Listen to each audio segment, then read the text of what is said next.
All right, ya mo akwa babiem de ababedwam Mpensenpensemu so nti na se no ebiso nkoma Franco Trading Enterprise a oton phone papa ne ho accessories ahodo ope iPhone, Samsung, Nokia, ope TV a eye Franco Trading wo mo ankasa TV a ya branded na kama na etiapo ene efe ana ope air condition eye Franco air condition no nso so no ye wo no papa ho no mo a ene up to 2.5 horsepower onsa ebeka Kel Charcoal toothpaste ebeti wonum ma ose ayefita na wonuma yehwam wotimi akansum sema bonsire he wodidi atene de na afei City Blood Tonic enye mojadru bia ne mojadru bi wonuma na ma ye improper fraction teze wosura ye kese echen wase dabi we eye City Blood Tonic eye mojadru papa bebo pa anapai boame na memfa na ase ma CJ Fashions awo kumase amakom na bibia humi TV so hyematade ba African wear dia woni tipen o kumase amakom oben ahefem hono anti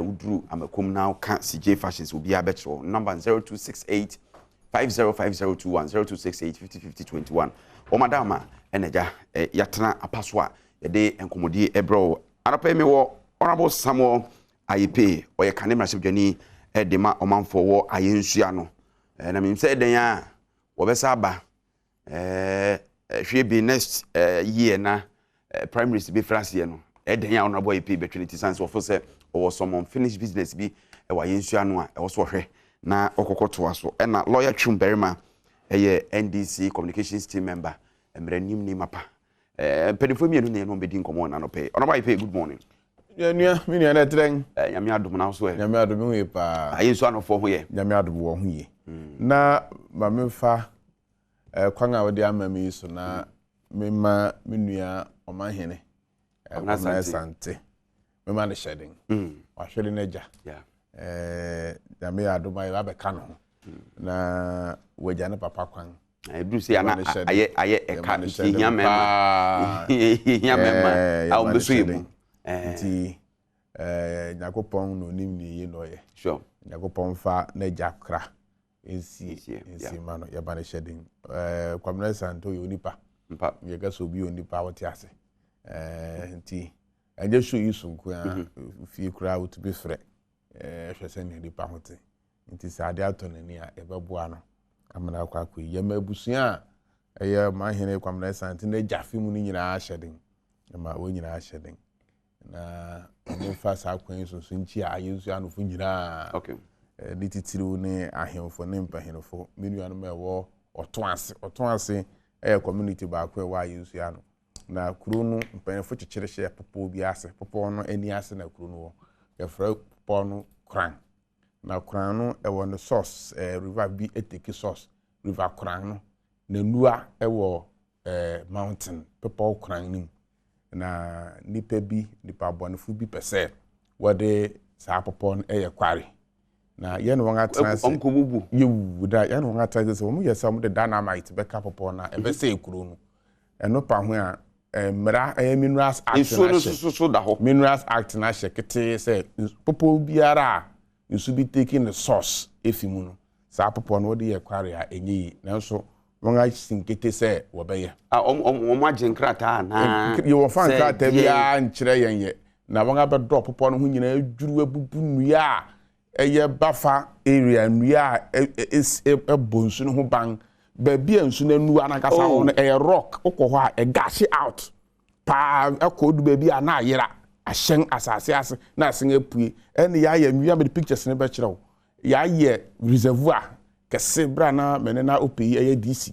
ewo area mu ho no boama ya ye reservoir kese nti nsu ba na abetai mu eno na ye no me be ye MP me try ase me tubo se kuro na ekese nti se reservoir ni nsu ni ensoyen me ye ase me ye borehole utu borehole na akosi rock no so nti nsu ni beba kama udi opebrepe na atew na me kai pa ase 1983 opebai no kota krabo kese amfa so Ofori-Atta wonyina fa barrier na wanga besa nsu ewo river konan mu nti ye besre me de report akoma minister ye Minister for Lands and Natural Resources me the report akoma regional minister DCE mabona maneme DCE2 planning officer engineer so abayu me akukufu me de akoma won na wadi nipa bi aba be hye popo nani ase ida no job to atu sa get to scare the community people say na be ya omuntumi enku nsu no so ka me hu ni ntama ka the pictures yi bi ma we dey know senka odi aba but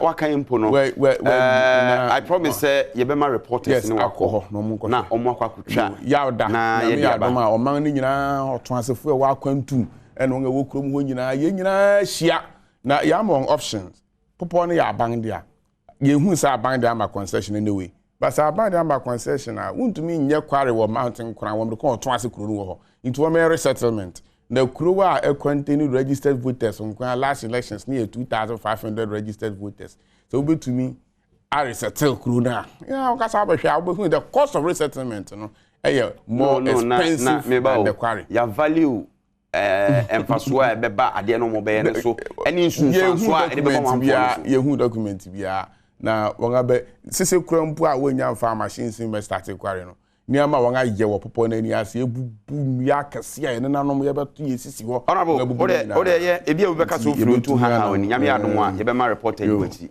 nya kwa kohwe ne ka na ye bisa mpanimfo se omo ne so mo meye sa ade no ho no die kranti die mfa so no ma ne benya wo sa ade no so lawyer me mo ache mo akwaba ya ne na opom ti say papa bi na kan so yesunti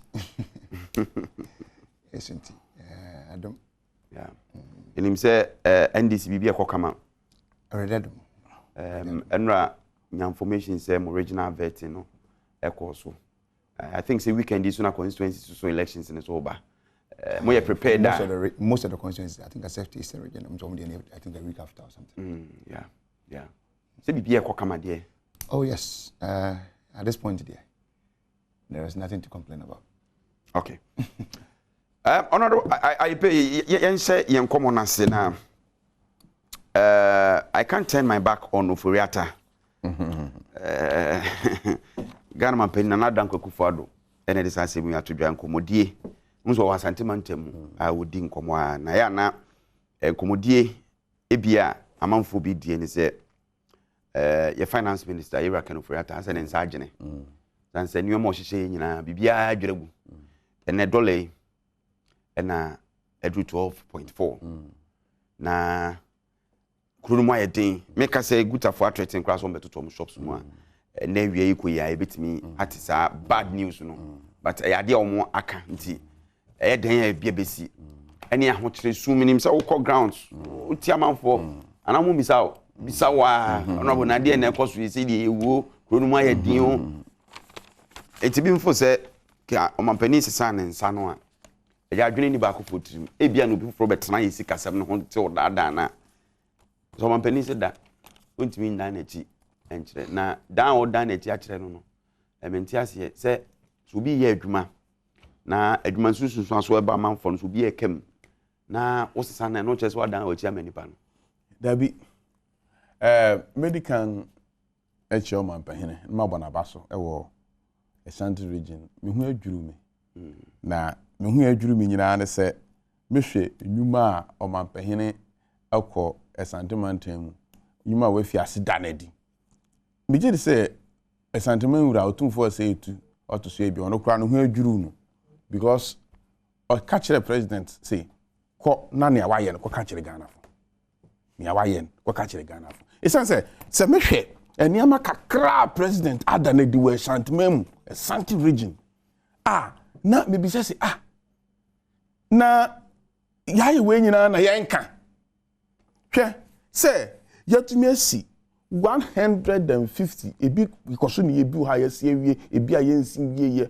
bungalows a yade be ma ajudge for judges akwatena mu yesi court dan obitumi nya asem na wo say what if baby chiri no what ne ba court anything ukora mind prisoner ni pani bi go bebre sanse baby a what ne ba court kura ayasem yes 120 president Akufo-Addo aben court emu bi we Ashanti region wakwa akobua no me oba me consensus ayensu ano kraba court yes court dan fe e de baby a judge no e betena aka ena ukwatifi mantem a borga no ha wo so light na light na yeko auto TV kura u TV no entumi freeze ade se na wo se wo ye ene yenya 330 kV line eba be fi Kumasi unse na nsen ye car power ye ni bia Kumasi transmission ni bia Kumasi ya ba be straight to Borga intin Kurowa efi Ashanti region to Borga Tanga wowo light na nso wo sa na ye ko no ni nyina eba be fi o afi hospitals yes 32 major hospitals now President Kasano can't say be o say menka chip compound menka health centers make hospitals a big sister bed capacity hospitals President Tessie across the country Ashanti region 32 hospitals meaning hospitals it be a regional hospitals it be a district hospitals it be a municipal hospital no ko bu anu a municipal hospital na yaye we nyina na yanka mesre politician bia ansa na obetumi afa ba bedu MP no na we communicator says want to me ankasa convince ni pa want to aba mama me MP say 2020 you lose nkwa MPP 32 metuma kan ye mu be say 5 pe and ya fa to ye ho so ye ba abonten say eniama na Addo dan kwakufu Addo abanya ye bohu dawuru mesre nkai fo wo meka ho ni yentumi moda huru ne sasam na me dwuru me be na nsania president fi aseso o dania madi enche ansana president ko ho no Dr. Bawomi akọ Kumasi Inner Rose me ye chairman no na so hydro project ye passing ye day sunyane in Kumasi Inner Rose and sunyane so eka ho na say president former vice president akọ das adwumadi adi na guso adwuma ne ye gusu ayeye projects ahuru bebre na momu no economy no se na wakan no I was say ye po ban sense e ya aginsem me no ya adwene me na me obi a just by the fact say me ye MP no me wo down pa grassroots uba ba bia me to time fa me titi ya se ne abonten ne krofo pa me nche ne mi di nkomo obi tumi ete bia me timi dua asesa na obi approach me I paint den na koso me nim ne koso me kwa sense a me ti dua ase me sure dem who be say pay wo so she dem wa da debi wo ba da beti dua ase na nsen kwa ma aye sama heart bi wo be fi ho wo ba na party fu abegu me ho weekend be from Friday to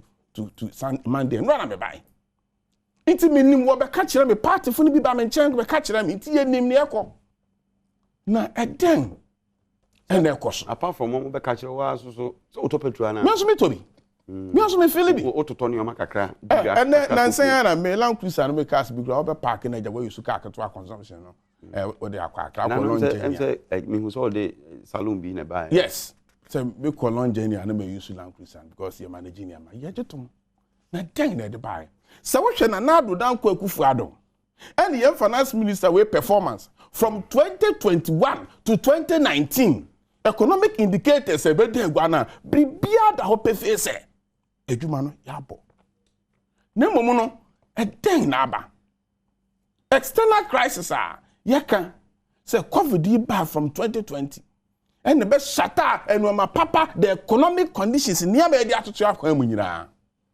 eno ensi no na Ukraine wars ibai into ko pan finance minister na what the finance minister for aba no abe stop Ukraine war na finance minister always so oba no enuoma COVID no eba ya me economy no ese no oguso do tutu akwa mu na hwe Ghana for see yesua de me ka we na basi na me nuan so abamu me di 12 years of parliament me notice bribi President Ofori-Atta debt to GDP 26% after he pick debt to GDP ratio Yanuanum NDC for Bamaso, to 58% debt to GDP ratio. Kakanomu the 60%. And the Yanso Yabemaso, this year about 86% debt to GDP ratio. Listen, 104 no, mra ye day cocoa syndicated. And other statutory debts. And if I'm saying Son Hydro, Ebekan, see de debt are muji at the sea terminal 3. Loan terminal 3 abo eno no airport tax into debt into yanfan kan debt cocoa syndicated loan moji nyina ye ni nyina ka ha mo be hit close to about 70%. Nti say ya can and something like let us base the argument say a comparison because go for 26% we better agreement omo ye see bui dam na nkan because the cocoa na ye cocoa syndicated loan na nkan ho It is up to any Kahua, Yadabaka Honia Hiti. Near baby Akufo-Adjei, always Akufo-Adjei, a best to about 36%. Because all the syndicated loan account, not a better agreement to this build down, and in 26 because under normal circumstances, see I can data, or quadri loan to send the Esla quadri loan, and we had the cocoa fuel in the tria, into direct unfund central government debt. It is here the back on there. Mommy and Fanny Kahua, Yan Kaku-Adjei, Yan former President Mahama Mills Mahama, near Fankaku-Adjei, they will understand. But until say, Yan let us look at government, central government debt. Why am I making? But one thing I made to going forward. And it is also finance minister, I'm not solving the problem. In him, say, Akufo-Adjei on 26, say, see the no start to say follow. Now, I need to see your holding near Kwaji loan. What the loan now a Eurobond? And I say syndicated. Eba in dollars. Now, Abba, now my dollar Abba. Can't you move a na see the no enya holding. A woman, dollar and sound system nimu. Next city start to say for near Kwaji. Sad, they do 58% plus. Sad, they do 86. But near Banway, can Ofori-Atta a year. Nana Akufo-Adjei different. They say we can't continue like this. And I was saying, you maybe a young export, but a CD young import. And no pep, and they bet to me on my AC now. Wedding. Nanny, I am for one first scan number 3 billion and a beba a bessa. Near bet to me a young quan say, you be my young export. I CD young import. Eating the other one district, one factory. Say, your raw materials na yenyano. Yede kwa aye fododo. So let us add value to it. Near export to be. Na fe no ma ye krefi abrochiri. Near marketing bia ye betumi aye we Ghana ha no. Enu so yenya ne we Ghana ha ne yenyusu. Near kwa krefi abrochiri ba so that our export will exceed our imports. Honorable Ipe, Minchawa no, but the okay, and until they want this one factory aban. Exactly. As we speak, aban, Amiati, as I say, over 125 has been completed in operation. But Enumuno, and Yamasani etimi export na trade balance and say na impact also. I am Mpensenpensemu export no kwa. It's say yeah biscuits. Baby, I can free anything. I'm me bisa export because you perceive balance trade no na stabilize signal. Yeah, export more than our imports. And when you say you have to export more for your export to be more than your import. You can decrease your import. Yes. How do you decrease your import? Ube decreasing your import. I'm not 125 factories here. Are you operational? Best start selling your own product in the market. Now, before you kg not to biscuit. Biscuit 50 pesos. So we can talk one China and you made in Ghana biscuit. It will be uncle China and coffee biscuit in or cash for no back factories. No more coffee. It will cash in obey here cities. No, they are for biscuit naba. Na Badwam trade also abeton wakoton. Na yetumi aye. Si ya ba export cocoa mpa, e me ya raw cocoa beans. Na ye cocoa powder and as a chocolate ya export the akwa abrochiri. Eti we long term measures. Eti in the interim no short term no dey na ye short term na ye say I will see ya dollar dollars for system. And exactly what yakonya $750 million. I said no amem. And baby, at a wokita bar bako. Now they secret 1 cube atom. One our country went it cocoa indicated Yansaka 1.13. And also a year juma a best starter system. We're expecting $3 billion from IMF and also buying tranches at the good system. But the lasting solution ever Brian in say ye beba modern na sa 125 plus factories ye be sibia ka ho no ye betumi aye niye na wo mu product ne be start ya ba bonten na ba bonten a Ghana for $800 bibiri. All right. The last the Ministry of Energy about catching ade ba ko e ha ye mpa ne se wo petrol 50 Ghana me beto 100 Ghana me nua beto 150 Ghana ni wa boabo esika na no na okohwehwe dollars no da kokraba ene ye besi refinery a e betumi ama yan the equal capacity of finished products finished crude ye hia wo Ghana ha no yes abeka na se wo finished crude na wo be kotema ana akoso mu no akoto na wo de aba no wa be use we hear dollars and wakoto aba eyi ni nyoma ye de toto akwan ma by January sa refinery e start refinery dey na kosi say na you won't say mpempi no me na me believe in private sector section say we are private individuals organizations in the aba na be see ama yen hwe na nombra yen so yen all right private sector me how be questions you am be say akwa na efifiri na me ma na te okwa omo na e wo so omo ya de no so wo ho so hu na but omo ye e na omo ye communicators no say ye ma ne me bo hu da huru ntu bi say ma ne kwan ano no say say wo hwe eno ma wa ye nyina wo de ama yen ntu bi say ma bi kire me sa ba ho bi lawyer Twumbe ma boko de na de na say oh so for election so we wa mama nchi ano kla lawyer call for position me nka me bia me nka akra da so me contest bi we see our kan akra ma be bomb David Mr.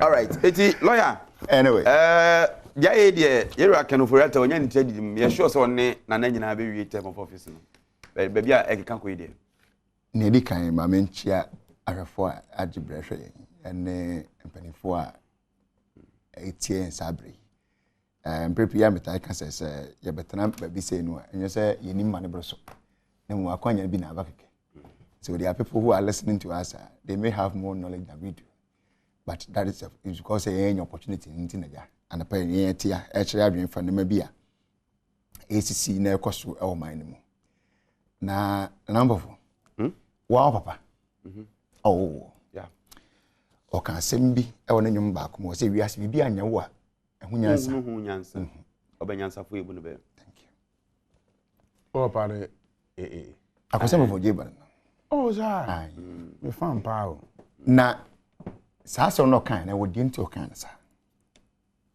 ana enne ya yete hai o hwe te bia ye wo mu nne as a country se de ye nyina chi ehunu nyansa ne ye hunu dia then we have a long way to go uchire man ko sisai me chema ko sisai enipa ne bia aka se yenyi on finance minister in free ho no and asa edisa adwenche na ba no enyi nipa huna bi keke they are people that have the knowledge about the economy na wo munyum senti o mo ka se empani se in social tuamu a ehwa watna di hu a na ne emergency mo IMF ya na yina ho ne wo ka de kan Ofori-Atta kete Kofodu abontenso okase yenko wan kase yenko keke what say we have the resources we have the men there will be bibia betia man boy ye ho bada inti IMF no de is a no wo gina ho na epeden and na wo gina IMF kwan no afa plane free Ghana kwatna US eni omi ye meeting say wo hwede ni deputy John Kuma ejina parliament we are not going to IMF today not tomorrow not the next day yan konne nkochina nkwade chinye aba ni say o ma wi akokuturu etiri sorry and they also so madaye na okase omo a esusu se yenyi yewra ken Ofori-Atta mfiri ho no omo ye nipa omo nim de e we economy ne ho a apa che se o mampani so a o se ye man ntena ho no onim hwe e fe economy ne ho ana ba ko fo sense nyankopon ani kata mampani ntimi hu ni mani nyina ada and there's a reason tia yenya in the past no president bi oba bia no eyen sakraye kente sanke yakobo match akere 11 players we ko yen fa baka bia enka ho da but where there would do certain people their performance would not be up to the standard that you are looking for and for that reason there is a need for you to change them or swap. Over second Ofori-Atta any problem? He is part of the problem. He is part of the problem because IMF. Because yes, we have everything that can make us sustain the economy. It's young. So I can't be any other things they are fair enough. But he said it. Once not verbally. And yama ekosu say ahonchira bagana for so no emu dia na betimi attribute to the inefficiency of their kind of every single thing. Pacho miteo. Every single thing. Mean nya twenya do. Bibi bie won bia no Because once you are in charge of the finances of this country, Addo be a cool background. Ministries of Transport, energy for some way, some question. In fact, I have from Pine Wins Abbey. So when you know here's a car or the name of and the finance minister. Sure. Obi mama buying, do ye coin, do ye dear band, do see school, then do ye or man who must look upon this car or finance ministry. Because of course, ministry by my contract now, almost than woman near, woman in the finance ministry. So every single thing that is happening now, we can't take him out of the blame. But you know, there's something very funny, Mampanika, in his statement. I will say this same kind of Ofori-Atta was able to manage the economy for the first 3 to 4 years. We were then one of the fastest growing economies in the world. We had an average growth rate of 7% per a year. You see, say for someone who has been able to do all these, how do I turn my back on him? President should refresh his mind. Go back online and check. When Ghana went to IMF 2014-2015, when I started IMF program, there was that foreseeable projection that said the growth of this country will be going to 7% from 2017. Check it on your phone. I can read it to you. Nature say, IMF program NDC in 2015. After having done the needful, the country will be growing at that 7% rate. World Bank said it. It's on record. If that's the case, that means you need competencies to manage our economy because say in 2015 Zabra ye kwa ho kire mu senchenom ne ade nyina ba mu wiye na ye te asese ye nkwa IMF no eno hu sunsuanso ripple effects positive ones ni bi ni say ye be hunu a positive growth of 7% ekwa to aso be 3 years exactly. Not just say science say no ho isusanso nyina free ho no ena yasaba say that means you are taking off the fact say COVID be isusanso economy ni so no Russia you can war be isusanso Mr. Kasia pa I didn't know dispute I want them because anyway global now you see I was in a country that suffered COVID more than Ghana. COVID is as well medium and you never in Ghana money to save the situation. You don't have one. You see, these are the I mean, you see, I'm trying to can't you now. Honorable, you know when you were talking, I never but I kept very quiet.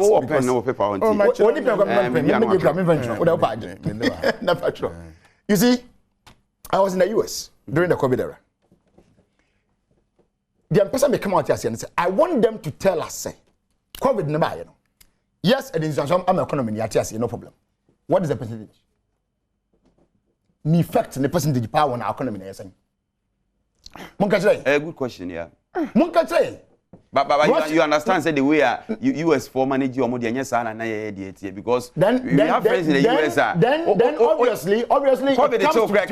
You catch us maybe you catch us say them I just say yeah critical but Ghana the end me person me tell they say US for management was different, quite different from here. Then you are confirming the point that the competences will never know with us as you rightly indicated here.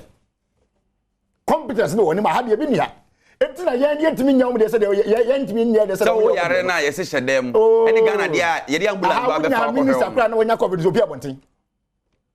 you saw it yet. The indiscipline. What happened? And what happened? You're asking me what happened. Should you even go out? I said, what happened? Not to sway from a point now.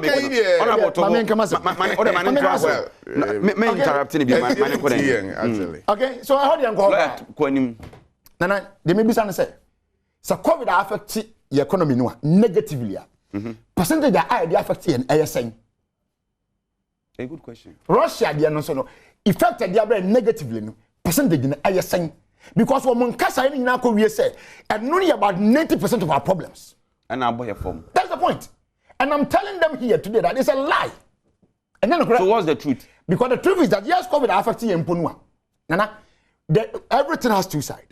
A positive and negative. Have they been able to tell you the positive side of COVID that Ghana got during COVID time? What is all positive? What do you mean can't tell? But the reference IMF now work on in China man $1 billion in 2020 when COVID came. It wasn't alone. $1 billion was given to this government to fight COVID or to sustain themselves during COVID. 1 billion in 2020. 2021, they had the same figure, 1 billion BM from the same institution, IMF. 2021, making $2 billion. Less than 2 years from then, you jump to them again for 3 billion. And don't say mismanagement. Of course. It is incompetence, it is mismanagement and bad leadership. This was the worst of the Ampofo-Adjei in 2016. It can never be anything else but for these three that I've listed. Okay? And now I say, and a COVID Ukraine by no, sorry, there's a COVID by now, I'm watching the Ukraine one by the and I'm watching. Yeah, percentage near someone can tell you. What is the percentage? Affected to what level? Mama didn't be an answer be a COVID. But Sika Munafima Muchedi, or Chroma had a Mutu can answer. Sika Munafima Machedi. We had your parliamentary candidates on tapes. Trendy, into Kasa Keke. Say, Ubifobia can a bit my pardon. It's a much idea. In what sense? What Mamma details of Nana, make a medicine. Some squad must say, I want Timena. Messi, one Tiana, one more tape, better one Tiana, one more. North for baby, one more. Parliamentary candidates, no consent. I fight the car, the mama so much in you. Want it be an actors want it. Me and Twasso. Won't me and I know what to do, don't change man. No problem. Okay? So I'm a quadruple master and can try say the growth of 7% was the work of Ofori-Atta. It was not his work. Okay. World Bank told us. I have it here, you can read it. Our World Bank can try say Ghana is going to grow at a rate of 7%. Okay? It's on record. It is a wood back and I said that 7% now the work of Ofori-Atta. It is not true. Nana, it is not the work of Ofori-Atta. And yet the work of Ofori-Atta. But I didn't anticipated. Say the country will grow once you have gone to IMF. And yet Ghana's economy will grow by 7% in 2017. IMF talking. So the World Bank talking. Okay, this is it. I'm reading to you. And yet we knew it. And not kind of about you. But now, send now working. Look at our dollar. As at 2016, I think November, Adom make it. I think that may or November, one of them, in month in here. But Adom made a tweet in 2016. I must say, for a country like Ghana to be at a state whereby I taught $1 to a cedi at 3.47. As a result of bad leadership. So that's it. Thank you very much. Bad leadership. Nadia could do say, and they $1 to a cedi. 3 cedis, 47 pesos. In 2016. Dana, if you look at the dollar today, has it not taken 200% increase from that figure? 200% increase from that figure. Under the leadership of the person who said,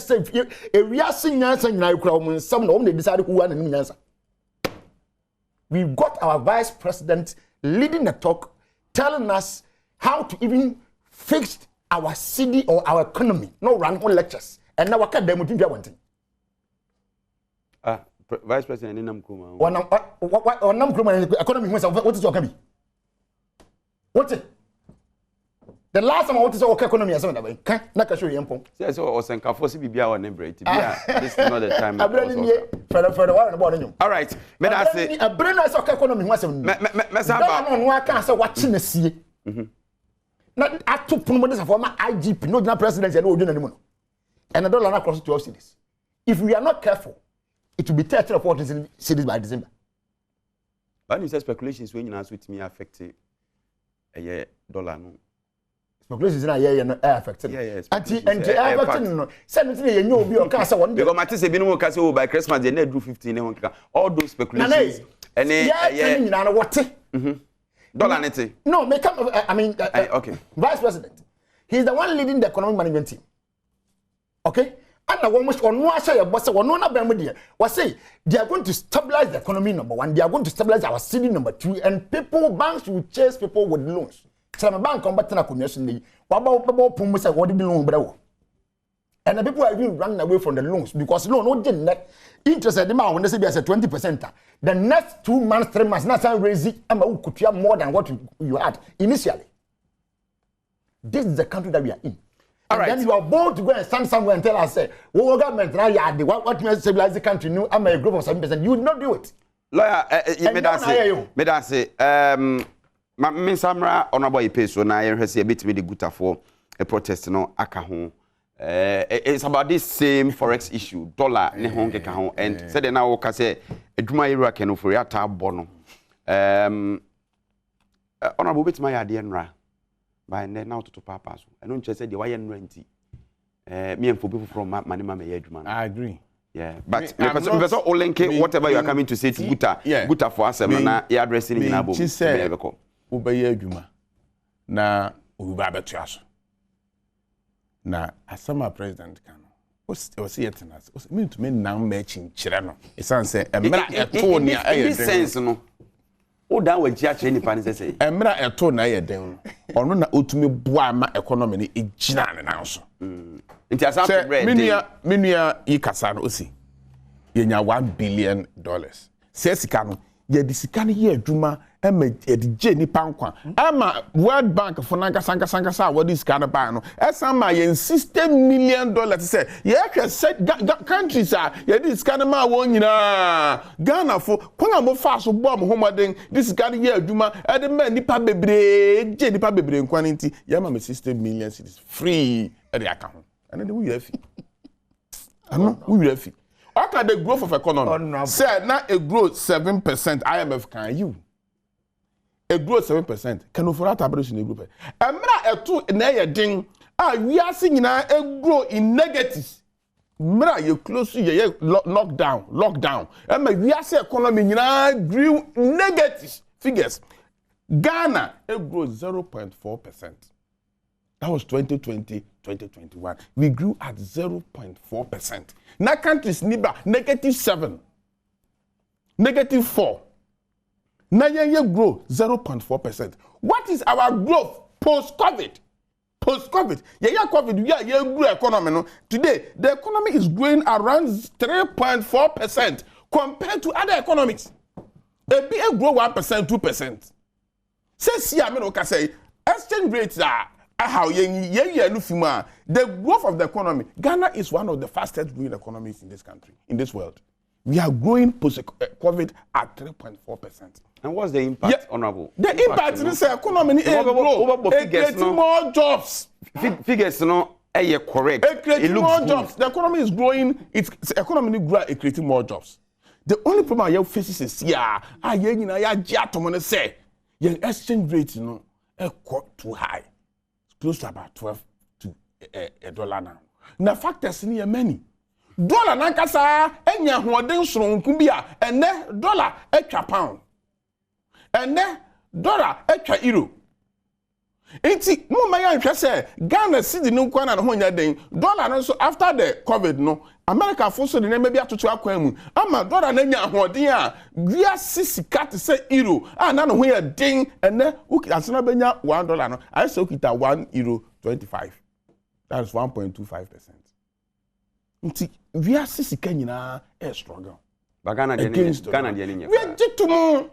we are because from Godisberg Breso Bafikufor Mahama Mills Mahama nyina niana ya say ya $40 the big economy minimum no be anya bito na sidin ya hoden na no kwase say bosia bodo so ya kwa yenya bi there we have la man nobody will give you loans again. And that's where, so to me, where the issue is. And that is why I say we want to build factories. Nienya import bebrebe. Yen used to made in Ghana. You see, nothing I me say Ghana for enya botre. No what to abasa MPP abanga yebenu yen. Esane say near ye say no. We are stopping near Kufuor baye near Mahama Mills Mahama baye near Kufuor Adugusu say no. We want to end it. See, Yankwaji loan, Eurobond. ni efa megu system ni mu na dollar na mra bebre na obi anya bi ntona cedi ni nya ahoden na wu je na we envelope na ya ma abere enti de wo kan honorable enra na me ni guta 40 baby out here and it's like yeah because you work free market economy you know sa shops akese spring up malls no me ne ho nkeka ho o hwe ye investment laws na and one say nipa no be show evidence of product and I say cash commitment be $50 million then nipa na start to put and most of these companies everybody nyina no show a product evidence na omo the aba system no e shops akese na omo twe omo niam begum yenso meba yenso yese ye factories a production enti sa companies here yen ya mo sa liberty no operating na omo mfesika ma o but in products no de aba begum omo do gum wie ton wie a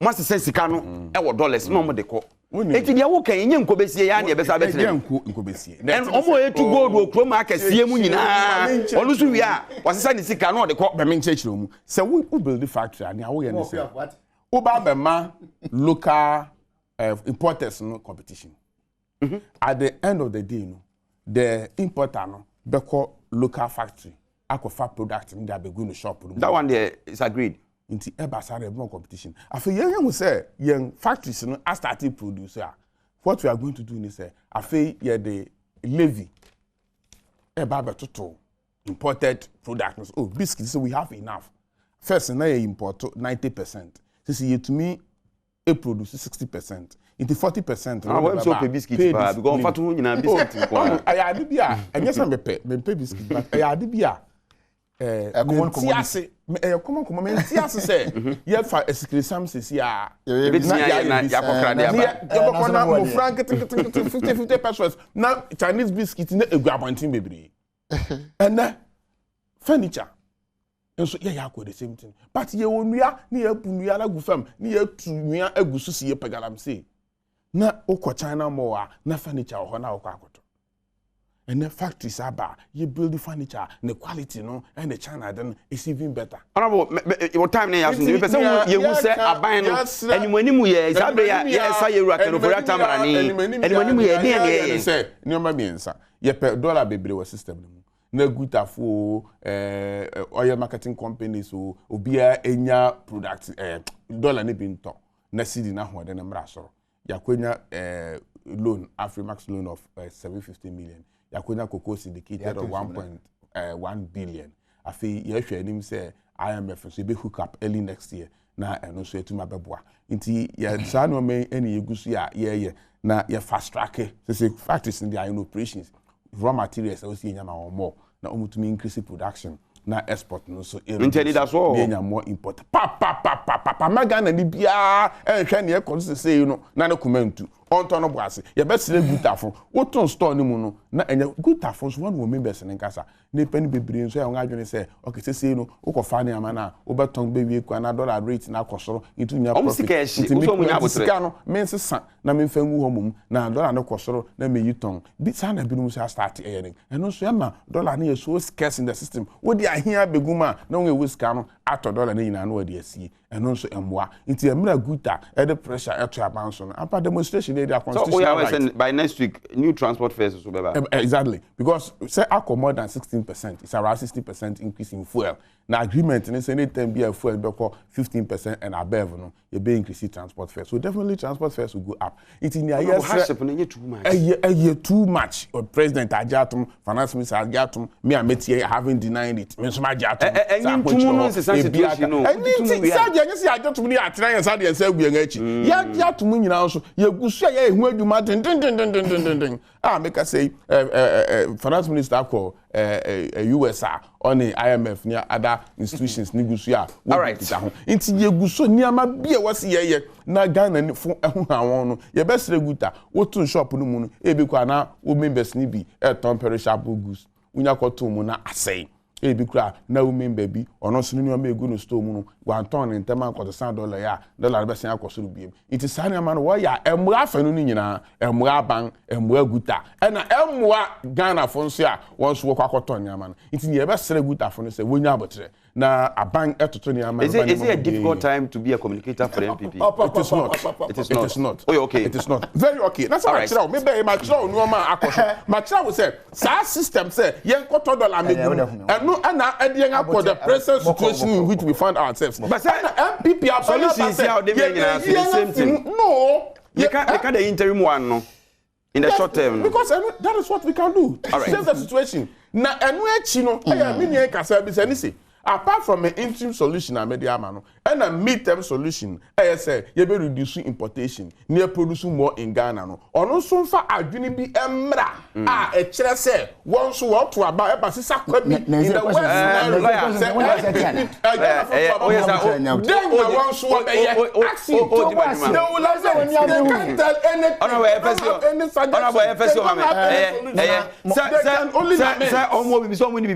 the boys in your court. Apart from the American, then I will be to Muslim about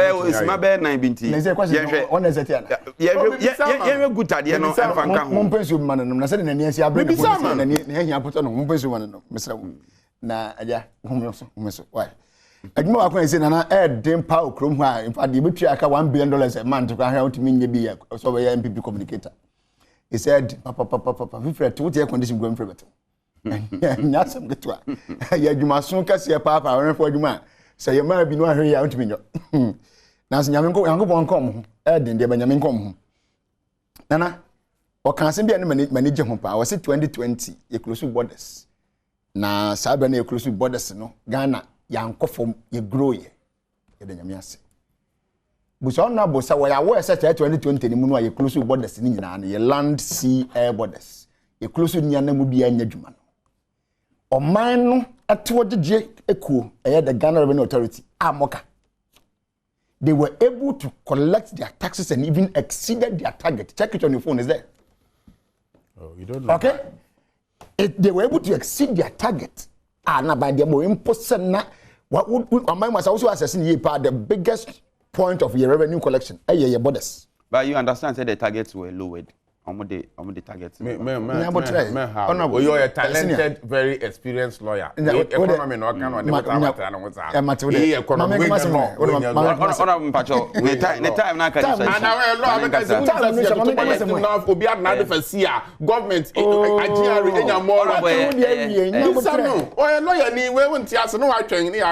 when you close your borders, okay, see important. Anyway, so yeah, they exceeded their target. Aside that, the same year 2020, Aban Way acquired $3 billion bond from the bond market at the buy, at the best economy. Nana Korea say, the Sika was from the bond market, and yet just 2020 was starting from 2018 or the 2019 was 3 billion, 2020 was 3 billion, 2021 that's 3 billion.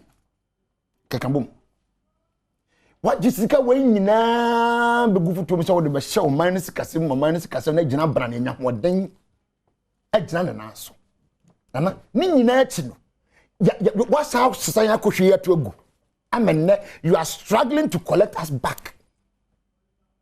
What say you are the best manager of the economy? He talked about job creation. And you know Nana, aya wunya say course ni biara. Don't you get people calling you seeking for jobs? Oh, yeah, what is it? Don't say from the time of remember don't say from the time of Kwame because you see, where's argument that you fail it? Because the number of people crying for jobs, you can't compare it to Kwame Nkrumah's days, as you are saying. Look at our state today. Sure, that's how I can send from next week. GPRT for any other transport operators. Omo meet any Tuesday or Wednesday. No analyze the figure no. GPRT for 40%. Increase in transport fares. 40%. Thank you. And the effect is that your quota and tours free accommodan. Our day back yeah time now. ama be wie mimi no mienu so ayen so be kokoto firi wode be fie Enyasem happy birthday to you Mr. Mahmoud aka Baumia 10 president na Google Community Nursing College. We free Samson Samari NDC Deputy Regional Youth Organizer. Wa wu ni pantina me afa odi no. Ebrenaso. Mame na wasena me face. Na menchia Nana Kwasi. Ashanti region NDC chairman Nana Kwasi yeda wase empanifo lawyer Twum Berryman na fe honorable Yepe yeda wase. Yefe me na say Ampofo-Adjei.